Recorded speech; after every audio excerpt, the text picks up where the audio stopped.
There's no scheduled vote, but I will have any updates on this item tonight at 10. Good evening and welcome to 13 News Weekend. I'm Kelsie Passolt. Certainly a busy morning for Rockford fire crews. They've been battling a massive building blaze for the last 4.5 hours. Multiple sources confirm that Bruce Rauner is Illinois' new governor. Now it's the hard part. We got to get out and we got to survey and see who's next to the first prize winner. We're going to have a lot of updates tonight at 10. Hills is in the name, and it should be, because we're talking about a hilly course. This seems a little bit more level, but hey, you know what? We got trees on every hole, so still a challenge. And from people out in the sun, we go to catching electronic rays. Soon, some Wisconsin teens might not be able to use tanning beds. The best chances for rain come at the end of people's celebrations as the day's wrapping up, but we'll continue to track it. Okay, I couldn't find a container, so what I've got is... So you just use your football helmet. Okay. Exactly, and I picked the one with 13 on it.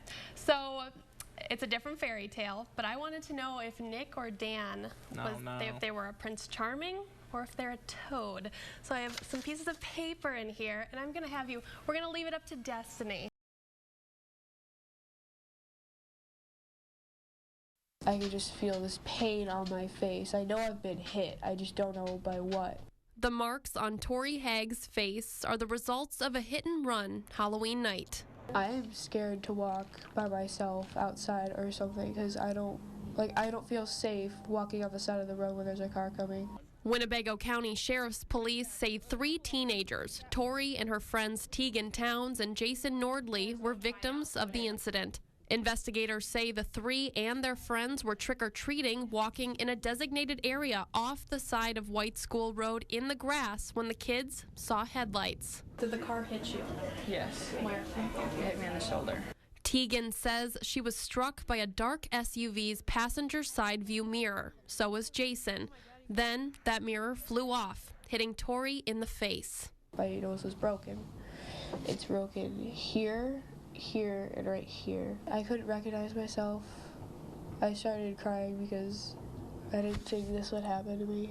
The car reportedly took off. Friends tried to get any clues they could. I was trying to run to go get the plate number, and then it took off, and I turned around and saw everybody was like, what happened? The group was able to walk to a friend's house nearby. Tori, Tegan, and Jason were taken to the hospital, treated, and released. But this incident has left more than just physical scars. The kids involved are all upset in some way. Are you afraid to ever trick-or-treat with your friends again? I don't think I'm gonna go again. I'm scared too. It's just one stupid decision that someone made, and it's impacting our lives. I'm just kind of scared and kind of nervous to walk places now. Possibly more upset than the kids, their parents. Tegan's mom, Janine Johnson, says she can't drive down the road without constantly searching for the SUV. I've called salvage yards, I've called parts places to let them know if someone comes in, they are looking to replace their right side mirror and it's a dark colored SUV, van, anything of that type, to please call the Winnebago County Sheriff's Department. Everyone's mission now is spreading the word about what happened. They left these kids not knowing whether they were dead or alive. That is not a human being. Are you happy to just be here, though? Right? Yeah, because a couple inches and Tegan and Jason wouldn't be standing here today. And I don't know what I'd do without them.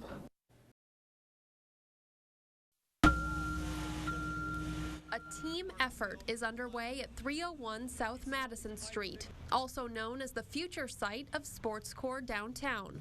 Construction crews and government groups are trying to give an old building a second chance.